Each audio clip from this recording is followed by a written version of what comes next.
ದಾವಣಗೆರೆ ಜಿಲ್ಲಾ ಪಂಚಾಯಿತಿ ಸಭಾಂಗಣದಲ್ಲಿ ನಿನ್ನೆ ಗ್ರಾಮೀಣಾಭಿವೃದ್ಧಿ ಮತ್ತು ಪಂಚಾಯತ್ ರಾಜ್ ಸಚಿವ ಈಶ್ವರ ಖಂಡ್ರೆ ಪ್ರಗತಿ ಪರಿಶೀಲನಾ ಸಭೆ ನಡೆಸಿದರು. ಶಾಸಕರಾದ ಡಿಜಿ ಶಾಂತನಗೌಡ, ಶಿವಗಂಗಾ ಬಸವರಾಜ್, ಸಮರ್ಥ ಶಾಮನೂರು, ಕೆಎಸ್ ಬಸವಂತಪ್ಪ, ಜಿಲ್ಲಾಧಿಕಾರಿ ಜಿಎಂ ಗಂಗಾಧರ ಸ್ವಾಮಿ, ಜಿಲ್ಲಾ ಪಂಚಾಯಿತಿ ಮುಖ್ಯ ಕಾರ್ಯನಿರ್ವಹಣಾಧಿಕಾರಿ ಗೀತೆ ಮಾಧವ ವಿಠಲರಾವ್ ಸೇರಿದಂತೆ ಹಲವು ಅಧಿಕಾರಿಗಳು ಉಪಸ್ಥಿತರಿದ್ದರು.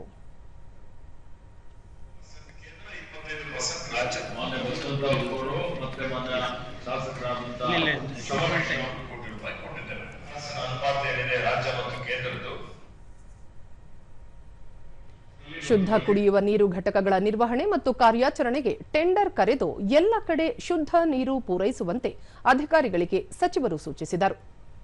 ನೀರು ಶುದ್ಧೀಕರಣ ಘಟಕಗಳ ಉಪಗುತ್ತಿಗೆಗೆ ಅವಕಾಶವಿಲ್ಲ. ಯಾರಾದರೂ ಉಪಗುತ್ತಿಗೆ ನೀಡಿದರೆ ಅಂತಹವರ ವಿರುದ್ಧ ಕ್ರಮ ಕೈಗೊಳ್ಳಲಾಗುವುದು ಎಂದು ಎಚ್ಚರಿಕೆ ನೀಡಿದರು. ವರ್ಷಾಂತ್ಯದ ವೇಳೆಗೆ ಜಲಜೀವನ್ ಮಿಷನ್ ಯೋಜನೆಯಡಿ ಪ್ರತಿ ಗ್ರಾಮಗಳಿಗೆ ಕುಡಿಯುವ ನೀರು ಪೂರೈಸುವಂತೆ ಸೂಚನೆ ನೀಡಿದರು.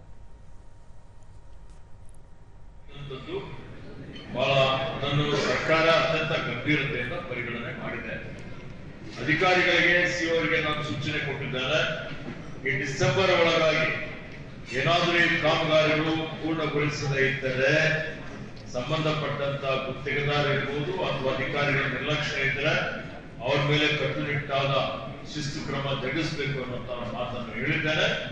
ಅಧಿಕಾರಿಗಳು ಡಿಸೆಂಬರ್ ಒಳಗಾಗಿ ಎಲ್ಲಾ ಬಹುಗ್ರಾಮ ಕುಡಿಯುವ ಯೋಜನೆಗಳನ್ನು ಮುಗಿಸ್ತೀವಿ ಅನ್ನುವಂತ ಒಂದು ಭರವಸೆಯನ್ನು ಕೊಟ್ಟಿದ್ದಾರೆ.